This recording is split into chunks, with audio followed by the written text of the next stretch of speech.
In the autumn of 1887, in the windswept expanse of the Dakota Territory, a strange structure began to take shape on Lars Ericsson's quarter section.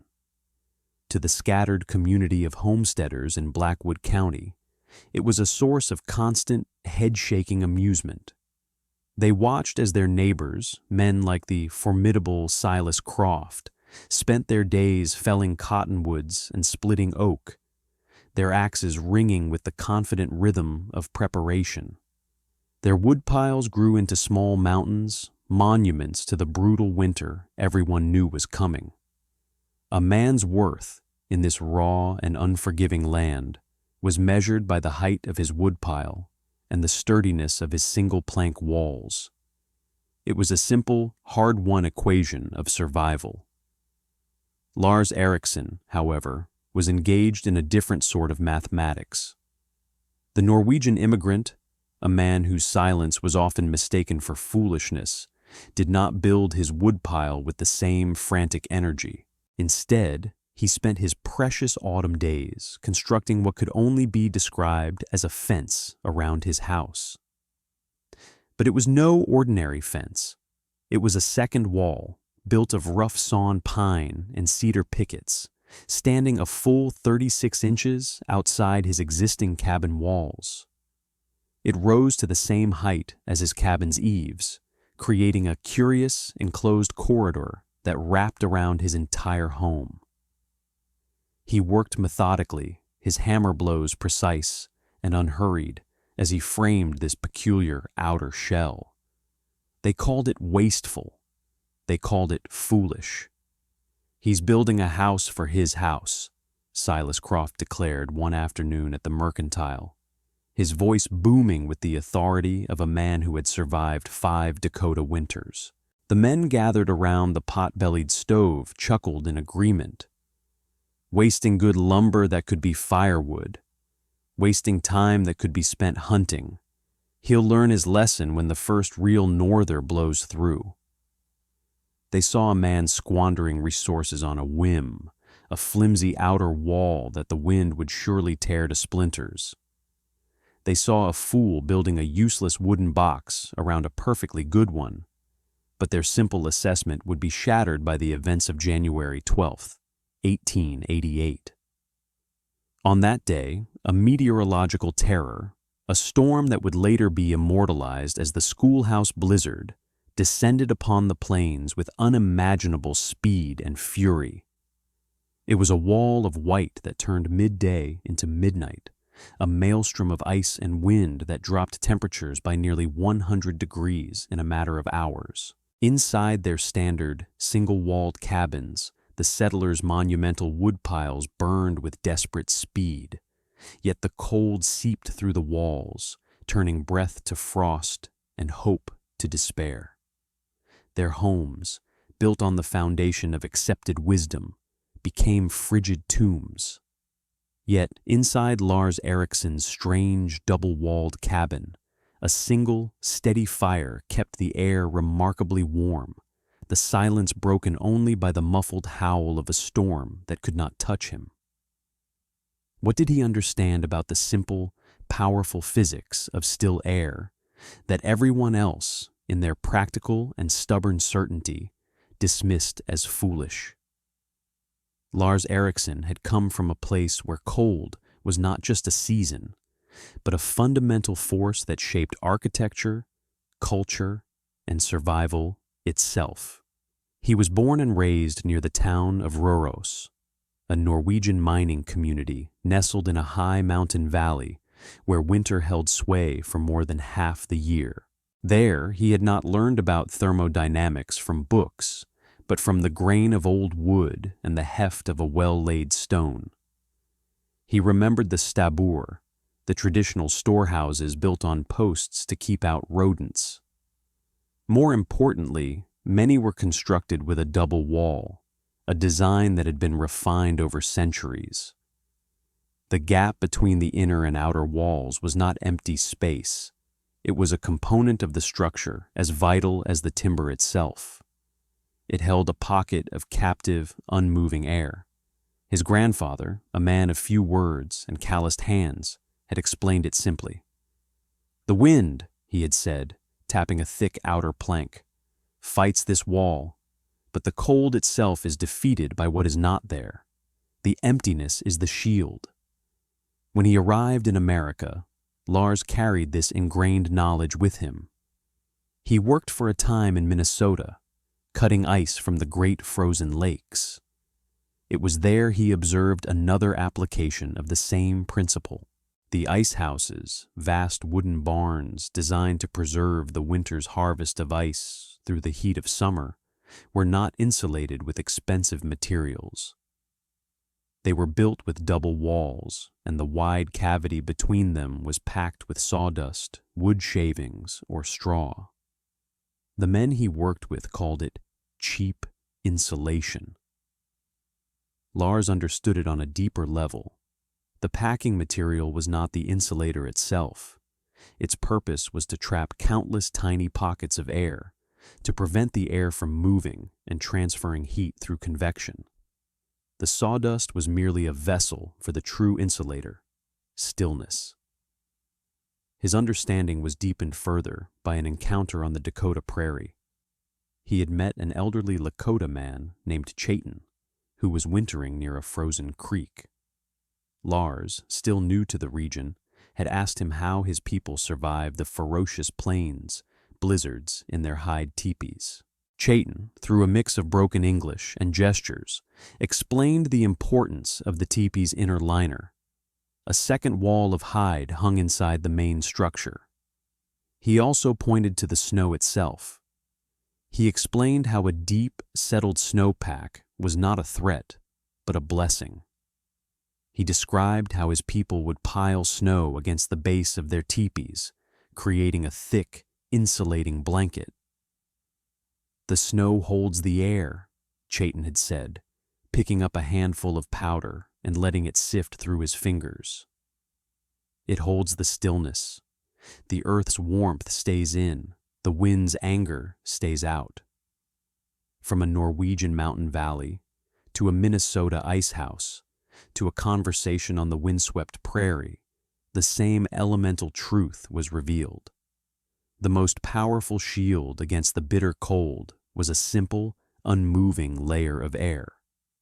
This was the principle of the thermal envelope, a concept that would not be formalized by building scientists for another 70 years. It was based on a fundamental understanding of heat transfer. Heat moves in 3 ways: conduction, the transfer through direct contact; convection, the transfer through the movement of fluids like air or water; and radiation, the transfer through electromagnetic waves. The standard homesteader's cabin was a study in thermal failure. The single log or plank walls conducted cold directly from the outside to the inside. The inevitable gaps and cracks allowed frigid air to blow in, a process of forced convection that stole warmth relentlessly. The stove radiated heat, but that heat was quickly absorbed and lost through the thin walls, floor, and ceiling. Lars Eriksson's fence was a direct countermeasure to these failures. The 36-inch gap he was creating was designed to hold a large, stable mass of air. This dead air, as he thought of it, would serve as a powerful buffer. The outer wall would bear the brunt of the wind, breaking its force and preventing it from directly touching the inner cabin walls. This drastically reduced convective heat loss. The still air in the gap, being a poor conductor of heat, would then slow the process of conduction to a crawl. The warmth generated by his stove inside the inner cabin would radiate outwards, but it would be contained by the primary walls and the insulating blanket of dead air beyond them. The cabin would essentially be wearing a thick, invisible coat, a coat woven from the very air that his neighbors saw as the enemy. The construction began in late September, as the prairie grasses turned to a brittle gold. Lars used pine for the framing, as it was plentiful and easy to work. For the outer cladding, he chose cedar pickets, overlapping them to shed rain and snow. He did not build it with the precision of a cabinet maker. It was a rough, functional structure. He started by sinking stout cedar posts into the ground at each corner of his existing cabin, 3 feet out from the original foundation. He connected these with heavy ledger boards, creating the base for his new exterior frame. His neighbors watched him work, their curiosity quickly souring to derision. Silas Croft, whose own land bordered Erickson's to the east, made a habit of stopping by on his way back from the fields. "Erickson," Croft bellowed one afternoon, reining in his horse. "What in God's name is that contraption? Planning to raise chickens in the alleyway between your walls?" Silas was a large, confident man, his opinions as solid and immovable as the fieldstones in his foundation. He represented the established wisdom of the settlement, a wisdom forged by immediate, tangible results. You built a strong wall. You cut a lot of wood. You endured. Lars paused, wiping sweat from his brow with the back of a gloved hand. He looked at the half-finished outer wall, then at Croft. "It is for the cold," he said, his English still carrying the melodic cadence of his native tongue. "For the cold," Croft laughed, a booming sound that carried across the yard. "You're boxing in the drafts, man. The wind will get caught in that gap and tear both your walls down. You need to chink your logs proper, not build a separate house to hide the shoddy work." He gestured dismissively and rode on, the story of Erickson's folly already forming on his lips. The mockery became a daily ritual. Men would ride by and shout jests. "Building a wind trap, Lars? Left room for the ghosts to dance, have you?" They called it wasteful. They called it foolish. The community's skepticism was not born of malice, but of a rigid pragmatism. In their world, every piece of lumber had a clear and immediate purpose. A board could be a wall, a floor, or a shelf. To use it to create an empty, seemingly functionless space was an act of profound waste. It violated the unwritten laws of the frontier. The 36-inch gap was, to them, an indictment of the builder's sanity. It was wide enough to walk through, a veritable hallway to nowhere. Lars ignored them. He continued his work with a placid determination that they found infuriating. He framed the outer walls, carefully leaving openings that would align with his existing window and door. He then constructed simple, insulated shutters for the outer window openings and a heavy barn-style door for the outer entrance. This created a small, unheated anteroom, what old-timers would have called a mudroom, but which he thought of as an airlock. Anyone entering his home would have to pass through 2 doors, preventing a rush of cold air from ever entering the heated living space. He roofed the gap with simple planking, sloped gently away from the main cabin to shed snow and rain. He paid special attention to the corners, packing them with dried moss and sawdust he'd collected from his sawing. He was sealing his pocket of air, making it as still and captive as possible. The local schoolteacher, a thoughtful young man from Ohio named Arthur Finch, was the only one who showed genuine curiosity rather than contempt. He would often walk over after school, watching Lars work and taking notes in a small leather-bound journal. He was a man of books and theories, and he sensed a logic in Lars's design that the others missed. "Mr. Erickson," Arthur asked one crisp October evening, "the others say you are trapping the wind, but it seems to me you are trapping something else. Is the idea to stop the air from moving?" Lars stopped his hammering and gave Arthur a rare, small smile. He tapped the outer wall, then the inner wall of his cabin. "Air that moves is wind. Wind is cold," he said simply. "Air that does not move is a blanket, the best blanket." He then picked up a handful of sawdust and let it fall through his fingers, a direct echo of the gesture Chayton had made with the snow. "This is not the blanket. It only holds the blanket," Arthur Finch scribbled furiously in his journal. He drew a cross-section of the wall, labeling the parts. Outer wall, windbreak. Inner wall, living space. And in the gap, he wrote, the still air blanket. He did not fully grasp the physics, but he understood the intent. Lars was not fighting the wind with brute force. He was neutralizing it with emptiness. He was building a structure based on a principle, not just on tradition. While his neighbors stockpiled fuel to fight a war of attrition against the cold, Lars Ericsson was building a fortress of peace. His persistence in the face of universal ridicule only solidified his status as the community eccentric. As the first snows of November began to dust the prairie, the laughter subsided, replaced by a grim certainty among his neighbors that the coming winter would deliver a harsh and final verdict on Ericsson's folly. The morning of January 12, 1888, dawned with a deceptive mildness. The sky was overcast, the air strangely warm for midwinter.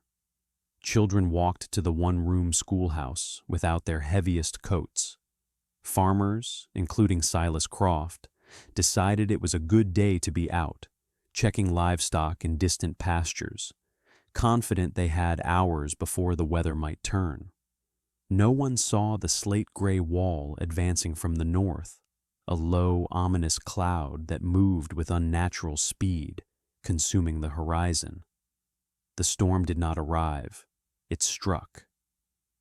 At around 11 in the morning, the temperature plummeted as if a switch had been thrown. A low moan escalated into a deafening shriek as the wind hit, a solid wall of force that carried with it a blinding torrent of fine, powdery snow. The sun vanished. The world beyond a man's outstretched hand ceased to exist.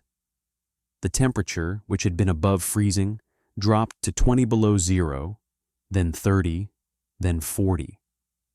The wind chill pushed the effective temperature to a life-extinguishing 80 degrees below zero. This was the schoolhouse blizzard, a storm of legendary ferocity that caught the entire region unprepared. Inside Silas Croft's sturdy, single-walled cabin, the reality of his predicament set in with brutal speed. The wind hammered his home, not as a series of gusts, but as a constant, unyielding pressure. It forced its way through every tiny crack, every joint in the window frames, every gap in the floorboards. The air was filled with a constant, whistling hiss. His wife, Mary, stuffed rags and newspapers into the cracks, but it was a futile gesture. The cold was not just a draft, it was an invading presence. The stove, a large cast-iron model that had been their pride, roared day and night. Silas fed it oak logs, the best, most seasoned hardwood, yet its heat seemed to vanish as soon as it left the iron. The stove glowed red, but 10 feet away, a cup of water left on the table developed a skin of ice. The single-plank walls were no match for the conductive power of the super-chilled air. They were bleeding heat into the storm as fast as the stove could produce it. The high vaulted ceiling he had been so proud of, a feature he believed gave his home a sense of space and grandeur, now became a terrible liability, creating a vast, cold volume of air that was impossible to heat. By the second day, the situation grew desperate. The snow, driven by the hurricane-force winds, had buried the cabin up to its windows, creating immense drifts that blocked the door. The path to his monumental woodpile was obliterated. Silas had to tunnel his way out, a grueling, terrifying ordeal in the blinding whiteout, just to retrieve more fuel. Each time he opened the door, a vortex of snow and frigid air blasted into the cabin, undoing an hour's worth of the stove's hard work. The wood he brought in was caked with ice, and it sputtered and smoked in the stove, filling the room with acrid fumes before finally catching flame. His youngest child, a baby named Sarah, coughed weakly, her skin pale and cool to the touch, despite being wrapped in every blanket they owned. They were losing. The simple accepted equation of survival was failing. 3 miles away, inside Lars Eriksson's cabin, a different reality unfolded. When the storm struck, the sound was not the violent shriek that filled the Croft cabin, but a deep, muffled roar. The outer wall, his much maligned fence, took the full kinetic force of the wind. It absorbed the endless bombardment of ice particles and deflected the crushing pressure of the gale. Inside the 36-inch gap, the air, protected from the storm's fury, remained relatively calm. It grew intensely cold, of course, but it was still. It was not moving. It was the blanket he had envisioned. The inner cabin, the home itself, was shielded from the wind entirely. There were no drafts whistling through the cracks. Not a single floorboard hissed with infiltrating cold. The air inside was tranquil. Lars's stove, a model much smaller than Croft's, burned with a steady, quiet efficiency. He fed it cottonwood, a far inferior fuel to Croft's oak, but he needed much less of it. The heat radiated from the stove, warming the air in the small, low-ceilinged room. That warmth pushed against the inner walls, but its escape was arrested by the vast, unmoving cushion of air in the gap. The inner walls felt cool to the touch, but not the life-sapping, bone-deep cold that permeated Croft's home. The temperature inside Lars's living space held steady at a comfortable 65 degrees. His fuel supply was not in a distant, buried woodpile. He had used a portion of the covered corridor created by his double wall as a woodshed. An entire season's worth of split cottonwood and pine was stacked neatly against the inner wall, completely dry and accessible. To get more wood, he didn't have to venture into the storm. He simply had to open his cabin door into the calm, sheltered space of the corridor, pick up an armload, and close the door behind him. The airlock entrance worked perfectly. When he opened the outer door to check conditions, the storm raged. But when he stepped back inside and closed it, then opened the inner door, only a small amount of chilled, but not gale force, air entered his living space. His innovation was performing exactly as he had designed it. The physics were undeniable. The outer wall was a windbreak. The air gap was an insulator. The inner cabin was a sanctuary. As the blizzard raged on, Lars Eriksson did not panic. He sat at his small wooden table, methodically recording data in a ledger. This was not for posterity or for proving a point. It was simply his nature. He was a man who believed in measurable results. At noon on the first day, he hung a thermometer on a nail just inside his main door. It registered 66 degrees Fahrenheit. He then opened the door into his sheltered corridor and hung the thermometer on the inside of the outer wall. After 10 minutes, he retrieved it. The mercury had dropped to 5 below zero. He then managed to push the thermometer through a small, pre-drilled hole in the outer wall into the storm itself. When he pulled it back in, the reading was a staggering 38 below zero. He recorded the numbers neatly in his ledger. Outside air, minus 38. Gap air, minus 5. Inside air, plus 66. The 43-degree difference between the outside air and the air inside his useless gap was the measure of his success. That was the insulating power of the still air blanket. He also made a note of his fuel consumption. He had started with a full wood box. 24 hours into the worst blizzard in living memory, the box was still more than half full. He performed a simple smoke test, holding a smoldering piece of kindling near the window frames and the floorboards of his inner cabin. The smoke rose straight up, unwavering. There were no drafts. His thermal envelope was intact. The data was clear, objective, and irrefutable. His system worked. By the third day, the storm had not broken. The wind still howled, a ceaseless soul-crushing lament.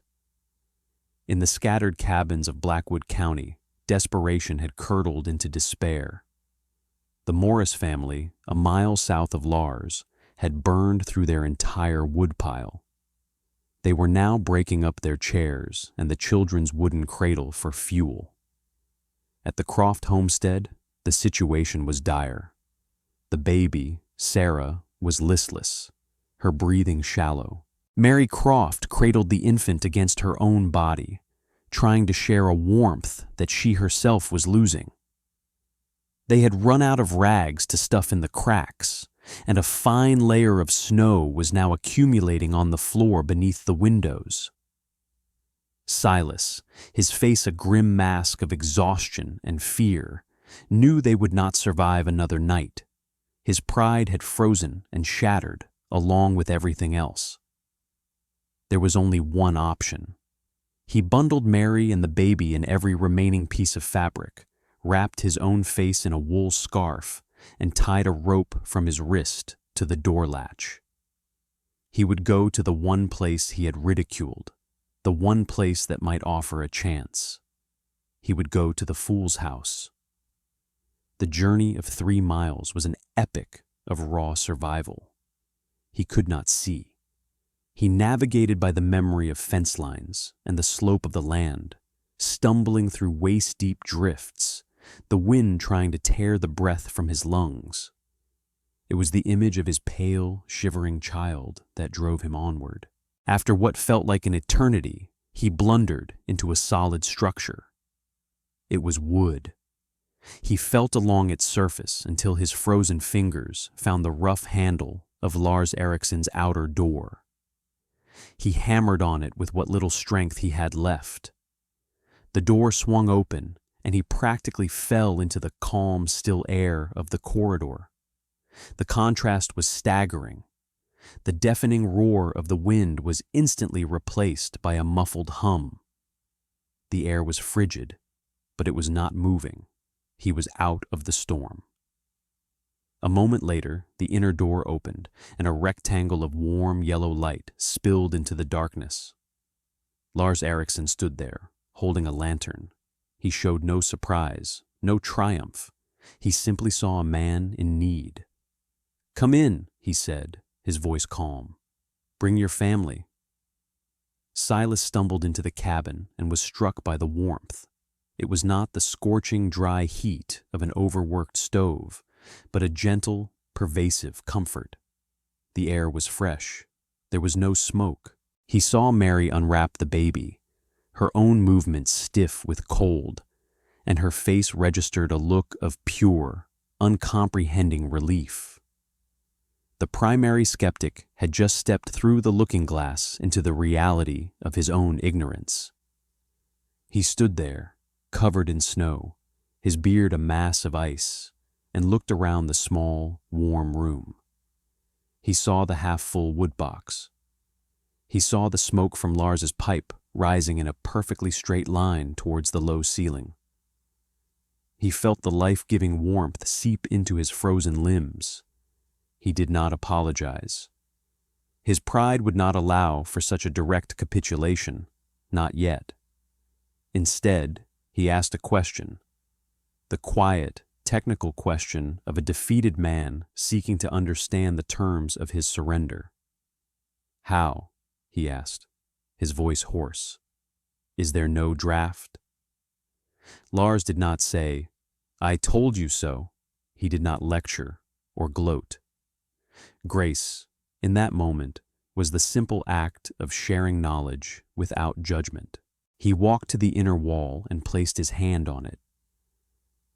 "The wind does not touch this wall," he explained. "It touches the outer wall.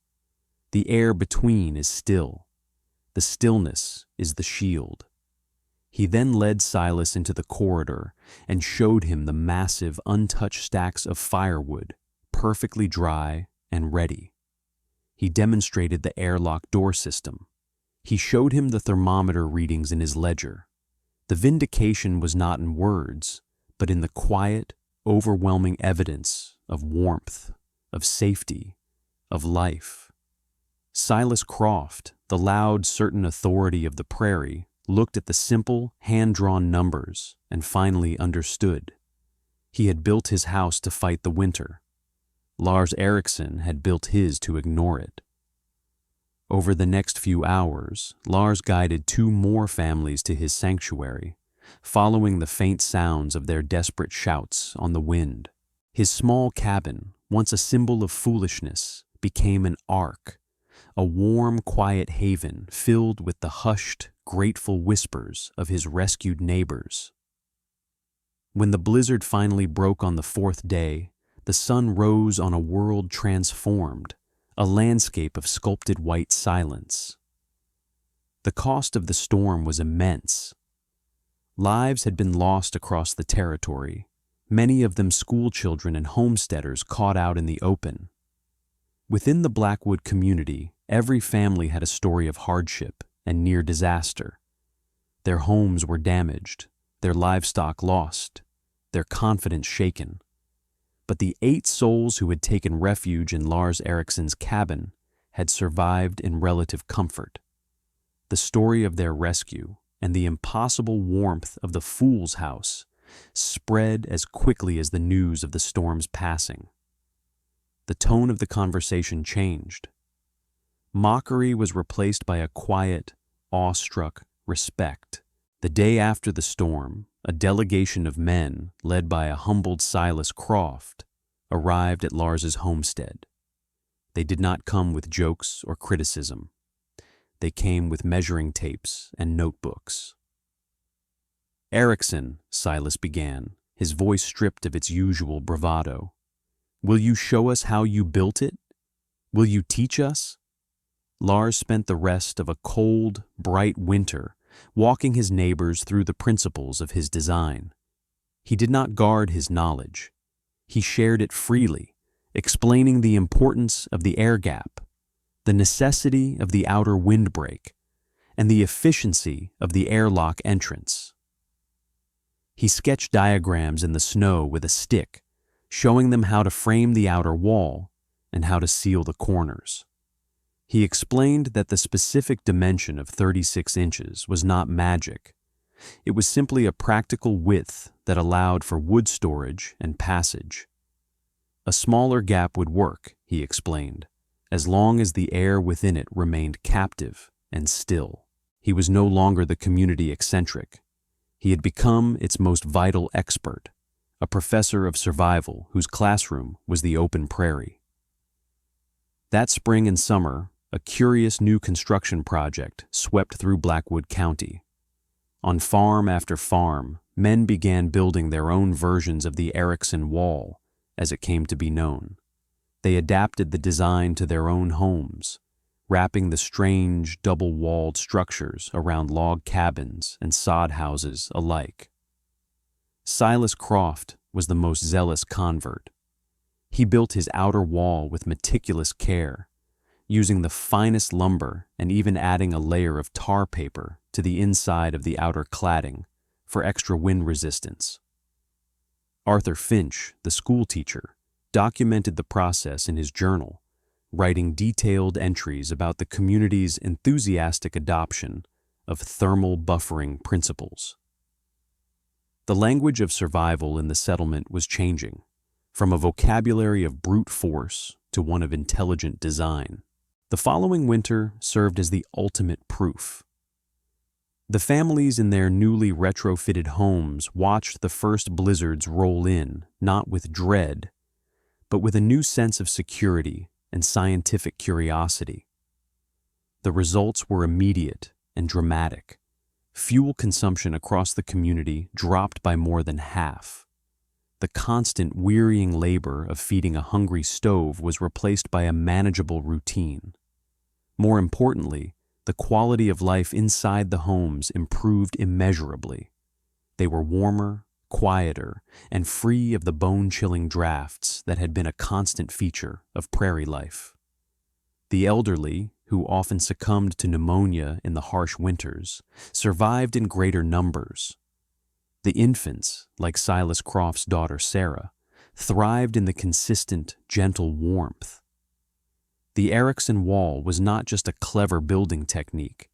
It was a life-saving technology, a public health innovation born from one man's quiet wisdom. News of the success in Blackwood County began to spread.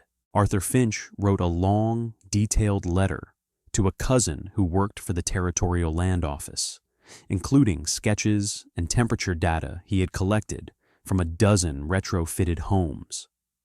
The letter was passed to an editor for a popular agricultural bulletin, the Prairie Homesteader. In the autumn of 1889, a full article was published under the headline, "The Dakota Air Jacket, a settler's ingenious method for defeating the winter wind." The article, which credited a Norwegian farmer's traditional design, was circulated widely. Families in Nebraska, Minnesota, and even as far as Manitoba began experimenting with double-walled construction. The anonymous wisdom of a Norwegian stabur filtered through the practical experience of a Minnesota ice house and affirmed by the ancient knowledge of a Lakota elder, was now entering the mainstream of frontier innovation. Lars Ericsson's personal, localized solution was becoming a regional principle.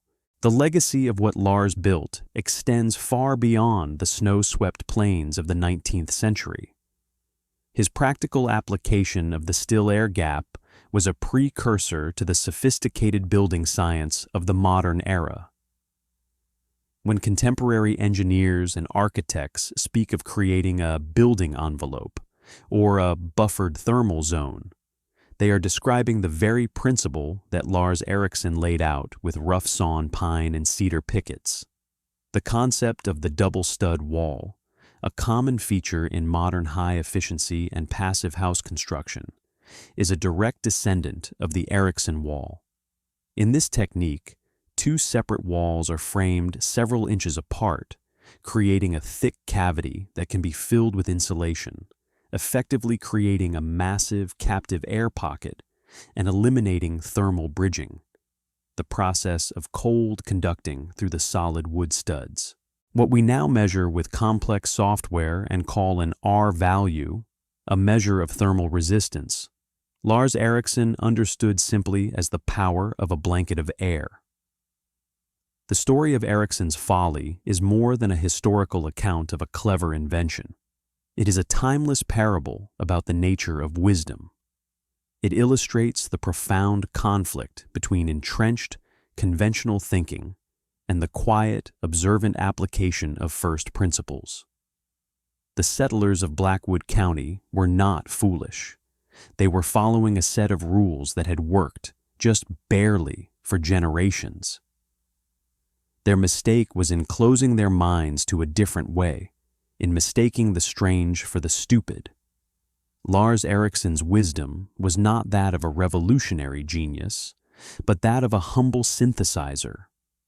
He listened to the lessons of his ancestors, observed the world around him with an open mind, and trusted in the elemental laws of nature over the loud opinions of his neighbors.